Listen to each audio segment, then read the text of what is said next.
Olá, bem-vindo ao Panorama. Você acompanha aqui reportagens produzidas pelo seu jornal, o Telejornal da TVT, sempre com um ponto de vista democrático e trazendo análises sobre a realidade dos trabalhadores e dos movimentos populares organizados. O governo de Michel Temer tem investido em publicidade. Atualmente, uma das propagandas mais veiculadas na televisão e nas redes sociais trata da PEC da reforma da Previdência. O governo anuncia que a reforma é necessária, porque o INSS estaria com caixa no vermelho. Mas especialistas desmentem a informação e ainda alertam que a proposta resultaria numa taxa de desemprego ainda maior. Acompanhe na reportagem de Vanessa Nakazato. Ou reforma a Previdência, ou ela quebra.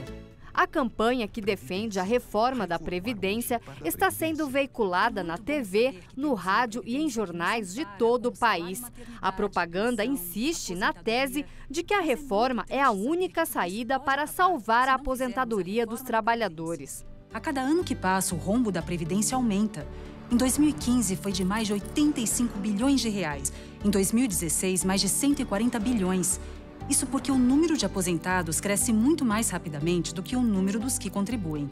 A Previdência precisa mudar, porque do jeito que está, a conta não fecha. Mas especialistas contestam e afirmam que este rombo não existe, porque a Previdência tem outras fontes de recurso, além das contribuições dos trabalhadores, como tributos pagos pelas empresas, taxações de importações e até loterias, como a Mega Sena. Quem arrecada hoje? Receita Federal do Brasil, mas é mera arrecadação porque o destinatário final é o INSS. Se nós considerarmos a Seguridade Social como um todo, não tem déficit. E se não tem déficit, parte desses recursos que excedem de Seguridade Social deveriam ser, trazidas ou encaminhadas para a Previdência. As contas da Previdência têm que incluir todas as verbas, recursos e impostos que vão para a Seguridade Social. E isso não indica que a Previdência está no vermelho, ao contrário. Se você incluir o conjunto dos recursos que deveriam ir para a Seguridade Social, a Previdência está no azul, porque ela não depende pura e simplesmente da contribuição dos trabalhadores e dos empresários. Para o professor de Direito Previdenciário da PUC, uma das provas de que a Previdência não está quebrada é a ampliação de 20% para 30% da DRU, a desvinculação de receitas da União. Isso quer dizer que o governo pode destinar para onde quiser 30% das contribuições sociais que deveriam ir para a Seguridade Social, que reúne as áreas da saúde, assistência e previdência. Ou seja, o dinheiro da Previdência está indo para outras áreas. Ora, não se tira recursos de onde não se tem. E já era 20% e passou a ser 30%, Isso também é algo que é difícil de se explicar, Jurista e sindicalista também contestam o argumento do governo de que a reforma da Previdência vai gerar empregos e aquecer a economia. Impossível que uma reforma que aumenta o tempo de trabalho gere emprego, é o contrário. Porque o cara não vai sair do emprego abrindo a vaga para o mais jovem depois de 35 anos de contribuição, sairá depois de 49 anos de contribuição. Então isso reduz a oferta de emprego, ao contrário de ampliar.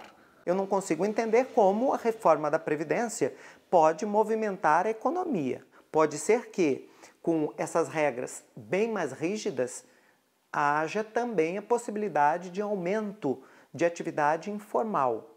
E com isso, em vez de se obter uma arrecadação maior por parte da Previdência, pode haver uma diminuição dessa base de arrecadação. A gente continua falando sobre as peças publicitárias do governo federal, agora em relação à reforma do ensino médio. Na opinião de especialistas e do movimento estudantil, a mensagem positiva que o governo tenta transmitir na propaganda não reflete a realidade que a proposta oferece aos estudantes.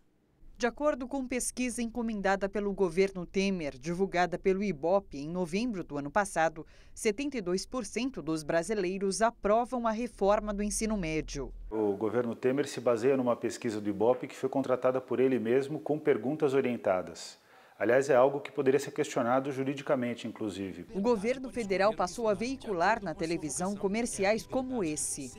Novo ensino médio. Quem conhece, aprova. Eu escolho o que eu vou estudar? Então é claro que eu aprovo. Especialistas da área da educação e o movimento secundarista afirmam que, ao contrário do que o governo Temer quer transmitir na propaganda, a reforma do ensino médio não conta com a aprovação da sociedade. Os estudantes já mostraram que não querem essa reforma do ensino médio.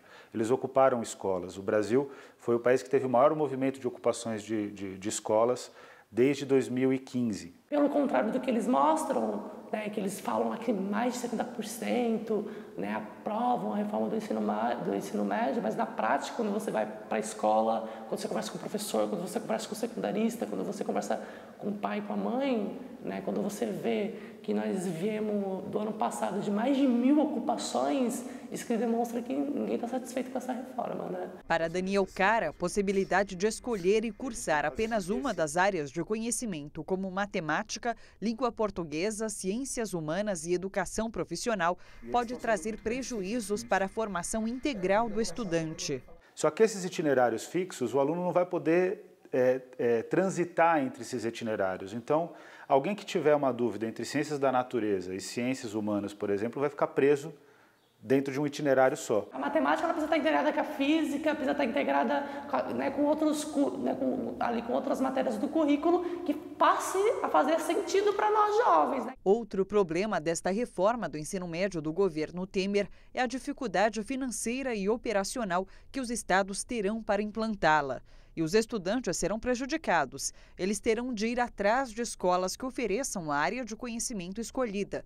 Dificilmente a escola mais próxima terá condições de oferecer todas as opções. Enquanto isso, o movimento contra a reforma do ensino médio deve ganhar cada vez mais força no país. Vários governadores já têm feito pronunciamentos muito claros de que não vão implementar a reforma do ensino médio e são governadores da base do Temer. Então se criou uma grande aceleração de um debate que não vai gerar benefício nenhum. E a única coisa que essa reforma vai fazer é desorganizar as redes de ensino. As ocupações que representaram assim, essa grande força de questionamento, né, e de indignação dos estudantes, né, de não aceitar mais uma escola que não passe, né, pela nossa escolha, pela nossa vontade, que não passe também pela nossa decisão. Né. Você já sabe que a proposta de reforma trabalhista apresentada pelo governo Temer flexibiliza normas e retira direitos dos trabalhadores. Pois bem, o que é ruim pode ficar ainda pior. É que a proposta de emenda constitucional 300, que tramita na Câmara dos Deputados, retira ainda mais direitos dos trabalhadores do que a reforma proposta por Temer. A avaliação vem tanto do meio jurídico como do sindical.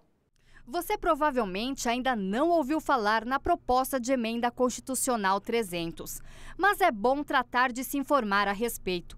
A PEC apresentada pelo deputado federal Mauro Lopes, do PMDB de Minas Gerais, na véspera do Natal, altera o artigo 7º da Constituição Federal, que traz 34 leis trabalhistas. É de uma ousadia que a reforma trabalhista proposta pelo governo Temer não teve. Todos os direitos que são suprimidos ou revistos pela PEC 300 visam pura e simplesmente o massacre de alguns direitos historicamente conquistados pelos trabalhadores. São 4 mudanças propostas pela PEC. A primeira permite a ampliação da jornada de trabalho diária de 8 para 10 horas, sem ultrapassar as 44 horas semanais. Segundo estudos do DIEESE, reduzindo a jornada de trabalho de 44 horas para 40 horas semanais, nós teríamos a oportunidade de gerar 3 milhões de novos empregos. No fundo, o que eles querem é instituir o trabalho precário.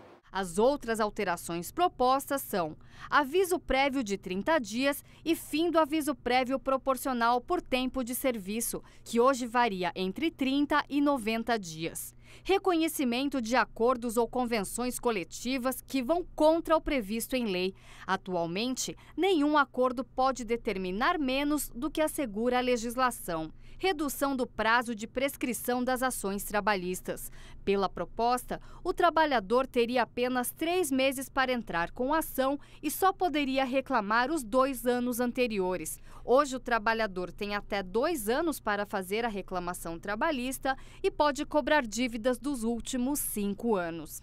Na justificação da PEC, o deputado mineiro afirma que os direitos trabalhistas garantidos na Constituição de 1988 eliminam postos de trabalho e que a proteção constitucional ao trabalhador é exagerada e atrapalha o dinamismo da atividade econômica. O deputado também ressalta que as mudanças na lei trabalhista são uma exigência da sociedade e deixa claro que o objetivo da PEC é aumentar a competitividade das empresas às custas dos direitos dos trabalhadores. Ela é baseada no ódio de classe, porque não é possível que uma proposta de emenda constitucional, um projeto de emenda constitucional, possa ser baseado na retórica e na hipocrisia. A PEC já recebeu 178 assinaturas, 7 a mais do que o necessário para que entre em tramitação na Câmara dos Deputados. Na medida que a sociedade se esclarecer, ela certamente irá repudiar e eu penso que a reclamação ela vai dar sentido à nossa causa e vai justificar com que o movimento sindical possa conclamar essa sociedade a uma grande e importante greve geral contra o desmonte do Estado brasileiro. O prefeito de São Paulo anunciou que vai terceirizar a gestão de 52 bibliotecas municipais e do Centro Cultural São Paulo.